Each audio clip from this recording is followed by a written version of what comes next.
Ok, xin chào anh em. Thì hôm nay mình sẽ hướng dẫn cho bạn một cái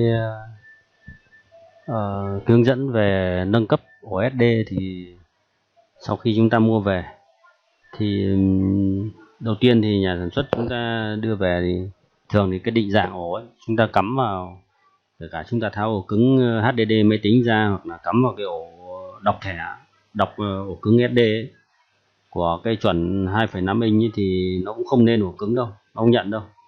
Đây ví dụ cái chân này nó cũng đồng nghĩa với chân của ổ máy tính của 2,5 inch thôi, của HDD ấy. Thì đầu tiên nha, chúng ta phải có cái đấy thì chúng ta mượn nha, chúng ta mượn của ai đó. Sau đó thì làm sao thì chúng ta vào cái thư mục này hoặc My Computer nhá, chúng ta cắm ổ vào, cắm ổ cái chân đó, chân ổ đọc thẻ, ổ đọc SSD ấy. Thì xong chúng ta vào Manager này,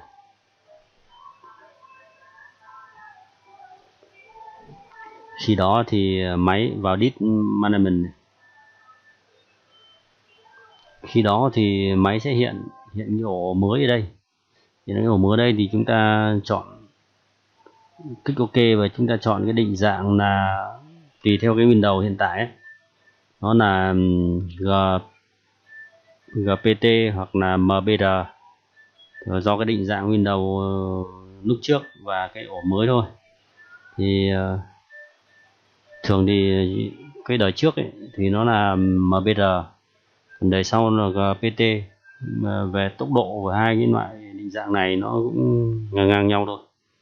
Cái chuẩn mới thì nó lại GPT, chuẩn mới nó GPT. GPT thì nó cài nó hơi lằng nhằng đôi chút. Thì đó thì mới ra chọn vào thì xong, chọn xong GPT hoặc MBR nhá, chúng ta kích OK thì máy sẽ định dạng, sau đó lên một ổ, cũng một ổ thôi, không như nhiều ổ này đâu. Là chuột phải và chúng ta chọn New Volume ấy. New Volume thì lúc đấy chọn đặt tên cho ổ, đặt tên ổ xong thì chúng ta chia ổ xong, hoặc chúng ta không chia thì tùy. Như thế thì nó mới nhận được cái ổ đấy. Thì chúng ta có boot, chúng ta cài Win bình thường thì lúc đấy máy nó mới nhận cái ổ cứng. Sau khi nhận rồi thì làm sao? Sau khi nhận rồi thì thường thì trên cái diễn đàn hoặc trên mạng ấy, nhà sản xuất ấy, hướng dẫn là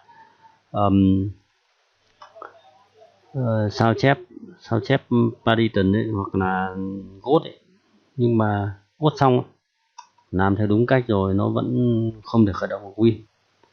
Như đây của mình bản code là TIB dùng Acronis, nhưng mà còn non dit nó cũng vẫn không thể nhận Win mà nó khởi động lên sang vào SSD nó vẫn lỗi, mặc dù thiết lập đầy đủ rồi. Thì cách tốt nhất là chúng ta cài lại Win, mới. Cài lại Win mới thì sao, nhưng mà mình sẽ hướng dẫn là thường ấy, cái Win thì nó kích hoạt bản quyền. Hướng dẫn đây là cái Win bản quyền thôi nhá. Thì chúng ta cài mới, chúng ta cài bình thường, chúng ta có thể nâng cấp từ Windows 7 hoặc Windows 8, chúng ta lên Win cao nhất. Thứ hai là chúng ta cài cái bản cao nhất, sau đó chúng ta nhập mã key cài xong thì các bạn đừng active vội, các bạn không dùng cái phần mềm hack hoặc active nhá. Đây mình hướng dẫn cái này active rất hay này, và nó giữ nguyên này. Thường thì các tài khoản Windows nó có sẽ một tài khoản là g cái không phải Gmail đâu mà A+9 hoặc Outlook ấy, của Microsoft ấy. Thì active những cái loại Win bản quyền thì nó new key vào, ví dụ key vào đây, ví dụ như của mình đây là Windows E Active Digital Nation Key link to Microsoft Passcode, là nó link đến tài khoản Microsoft Quốc. Thì dù chúng ta có cài hoặc là chúng ta thay ổ cứng hoặc thay một cái gì của máy tính ấy, tất nhiên là không phải thay sang máy mới rồi, thì chúng ta vẫn cài bình thường, hoặc là chúng ta đăng xuất cái tài khoản đi chúng ta. Nhưng mà không nên ấy, thường thì nó chỉ một máy thôi, nó sẽ link cái tài khoản này đến một tài khoản Microsoft. Thì chúng ta tài mới thì nó đây nó hiện báo là Win chưa active, thì Để active làm sao thì chúng ta vào Windows Update này, đúng không? Vào Windows Setting hoặc Active Version thì nó sẽ báo một cái đây.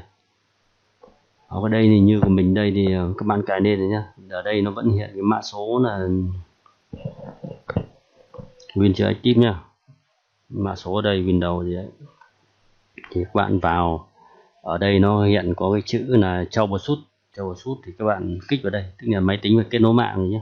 Troubleshoot các bạn kích vào thì nó sẽ dẫn đến cái đăng nhập tài khoản rồi cũng như là chọn các chế độ active Win khi mà có sự cố bất trắc gì hoặc thay đổi main hoặc thay đổi cứng thì chúng ta vào đây, xong bắt đầu chúng ta đăng nhập vào tài khoản và tài khoản của Windows Store này là Windows Store này nhá, để nó key nó tự động về nó active lại nhé. Windows Store đó, Windows Store. Cái thứ hai chúng ta vào setting ấy, vào setting này chúng ta add code add code đúng, chúng ta vào cái tài khoản của cái Win trước đó thì lập tức đồng nghĩa tức là cái key này nó tự động nó Microsoft nó kích hoạt cho mình không phải kích hoạt gì đâu. Đấy, nó hay ở cái điểm đấy, chúng ta không kích hoạt, nó tự động kích hoạt về vì là quy bản quyền mà, kích hoạt nên chúng ta không phải băn khoăn gì đó. Việc thay thế ổ cứng SD thì nó rất nhiều hữu ích và nó rất nhiều cái hay. Thứ nhất là về tốc độ, thứ hai là cái độ tiết kiệm điện của nó, điện năng là rất ít và tốc độ khởi động nhanh. Thứ hai nó không hao điện nhiều, thứ hai là cũng sao chép dữ liệu nhanh và cài ứng dụng nhanh. Đấy, thường thì như mình đã nói ấy, thì thay đổi đợt đây mình cài rất nhiều đấy, cài lên cài xuống cài các kiểu mà nó vẫn không lên được Win, nó báo lỗi. Mà cài đúng như hướng dẫn của các nhà sản xuất mà tức là di chuyển phân vùng sang một cái ổ cứng mới vẫn không được. Mình quyết định cài mới, nhưng mà sau đó mình tham khảo từ cái trang web của Microsoft ấy, thì thấy người ta hướng dẫn kích hoạt lại Win mà dùng cái mã key bản quyền cũ thì nó như thế, nên là rất là hay. Mình hướng dẫn các bạn như vậy, tức là không phải dùng công cụ active bên ngoài ấy, thì nó không hiện về cái key link tài khoản Microsoft đâu, mà nó sẽ hiện cái key là active nhưng mà sử dụng cái key dịch vụ thì nó không gọi là không được đẹp lắm thôi.